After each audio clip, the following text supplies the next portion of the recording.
E aí, Fernanda Musarda, nossa comentarista de tecnologia, o físico do Hulk é o mais comentado nas redes sociais, é um dos top 10? Olha, eu sou comentarista de tecnologia, não vou entrar no mérito aí da bunda do Hulk, mas de fato, realmente as mulheres estão se invadindo aí as redes sociais, comentando sim sobre futebol, e não é só sobre o corpo, a parte atlética dos jogadores, mas também sim comentando um pouco mais sobre a partida em si. Eu sou uma delas também que quase fico desesperada ali dentro da rede, publicando o tempo inteiro sobre o que eu estou enxergando. Eu não entendo de futebol, mas eu estou enxergando se rolou gol ou não, ou se o juiz fez alguma coisa de errado, e é isso que a gente acaba comentando ali. E como mostrou na reportagem, essa primeira fase dos jogos realmente bateu todos os recordes, né? Dentro do Facebook ele registrou ali, eu sou marco histórico em 10 anos, mais de 1 bilhão de mensagens foram publicadas na rede, interações foram publicadas na rede nessa primeira fase. E o Brasil é campeão, pelo menos nesse item.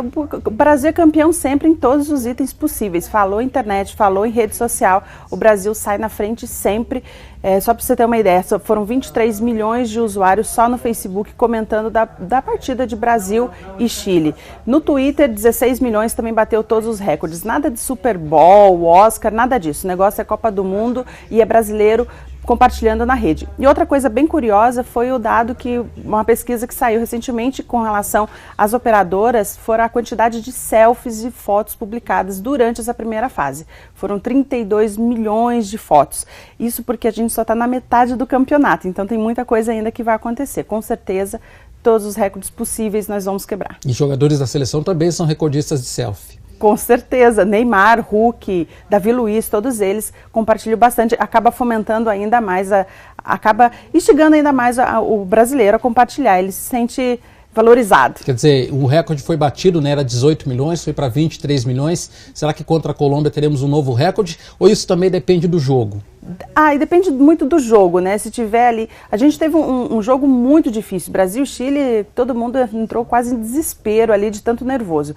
Realmente, o jogo ajuda bastante. Quanto mais difícil for o jogo, ou quando o Brasil tiver aí uma vitória sensacional, eu creio que isso ajuda bastante as pessoas compartilharem. Se ela vê o amigo compartilhando, isso é uma bola de neve. Vai haver aí essa quebra realmente de todos os números. Tá certo.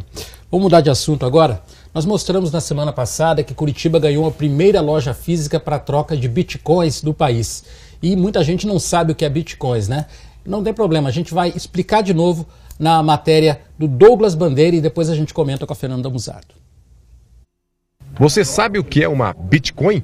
Se você não conhece, é bom que saiba que ela é uma nova forma de pagamento que está se espalhando pelo mundo inteiro. Ela é uma moeda onde você pode transacionar vários produtos e serviços pela moeda, né, de maneira bem simples, bem prática, né, muito mais eficiente do que o cartão de crédito, do que o dinheiro criado pelos bancos, pelos países, né. No Brasil, a ideia está começando a se espalhar, principalmente no estado de São Paulo, e agora a inovação chegou ao Paraná. Aqui em Curitiba são 5 estabelecimentos que aceitam esta nova moeda virtual, que pode ser comprada usando o computador e o pagamento das despesas pode ser feito através do celular. Para adquirir a moeda, o consumidor pode acessar a internet e procurar por uma loja de bitcoins e depois pesquisar através do site coinmap.org as empresas que aceitam essa forma de pagamento. Agora, se você não tem aquela confiança na rede mundial de computadores para investir o dinheiro nessa novidade,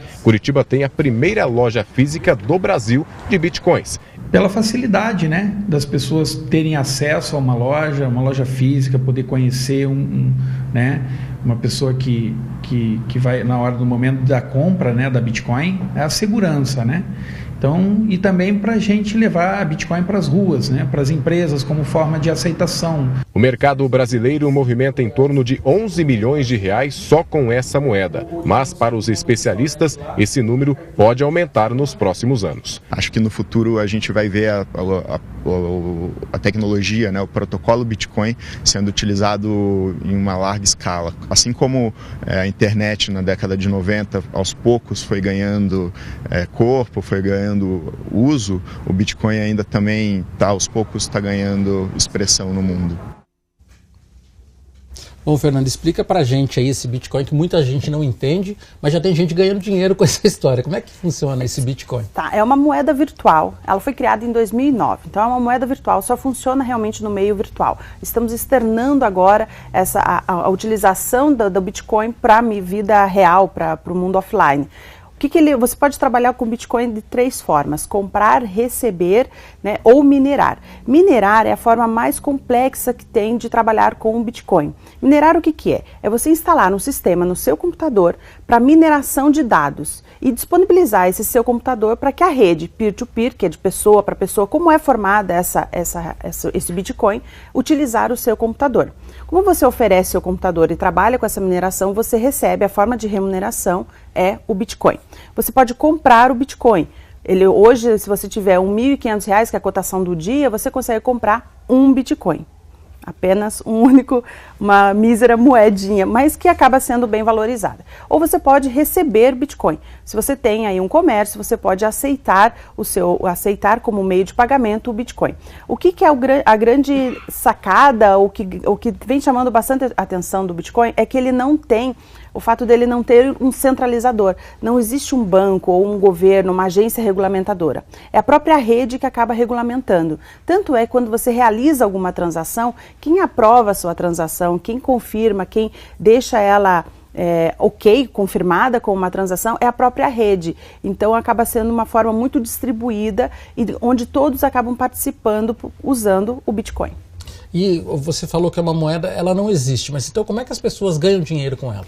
Minerando, né? Eu posso minerar, fazer esse processo de mineração. Eu tendo esse processo de mineração, existe uma carteira virtual. É como se eu tivesse realmente uma carteira que eu uso o meu cartão de crédito, eu vou ter essa carteira no meio virtual. E aí, quando eu preciso fazer transações, a minha carteira conversa com a carteira do comprador ou do vendedor e é realizada uma senha, essa transação é criptografada e fica esses dados armazenados, que vai também para o processo de mineração. Agora, já deu problema, né, em alguns países aí, das pessoas que operam Bitcoin. Como é algo muito novo e a gente não consegue palpar, né, pegar na moeda efetivamente, acaba tendo essas complicações de ter calotes, de ter alguns... Para o usuário poder entender, é como se fossem os bancos, né? Como se fosse alguns bancos acabaram sendo quebrados e acabou ficando com o dinheiro do usuário, mas esses são casos isolados. O que é interessante, Erivelto, é que foi criado em 2009 e vem tomando força bem significativamente, e principalmente com a chegada do Bitcoin no Brasil. Aceitação em mercados, em restaurantes, em alguns prestadores de serviços já aceitaram o Bitcoin como meio de pagamento. E isso é algo bem importante. Agora, eu não sei até que ponto a gente vai conseguir ter essa utilização aqui no país, visto toda a preocupação do governo em manter e regulamentar a internet, todas as nossas utilizações de qualquer meio virtual. Então a gente ainda está... Eu acredito muito que vale a pena observar, acompanhar, se você tiver aí a possibilidade de instalar o sistema de mineração, começar a minerar, a fazer essa mineração do Bitcoin, mas é algo que eu acredito que no Brasil ainda vai demorar um pouquinho mais, até porque trabalhar com a mineração não é algo que qualquer usuário pode fazer. Apesar que todo mundo diz que sim, qualquer usuário pode instalar esse software no computador, é preciso ter um pouquinho mais de conhecimento e não é qualquer computador. Ele precisa ser robusto, porque senão você vai gastar muito mais com energia elétrica do que receber por Bitcoin. Tá certo. Obrigado, Fernanda, pelos esclarecimentos. Se você ainda não entendeu sobre o que é Bitcoin, então entra lá no nosso site riquemais.com.br. Você pode rever essa entrevista, estudar direitinho o que é Bitcoin e ganhar dinheiro, como disse a Fernanda.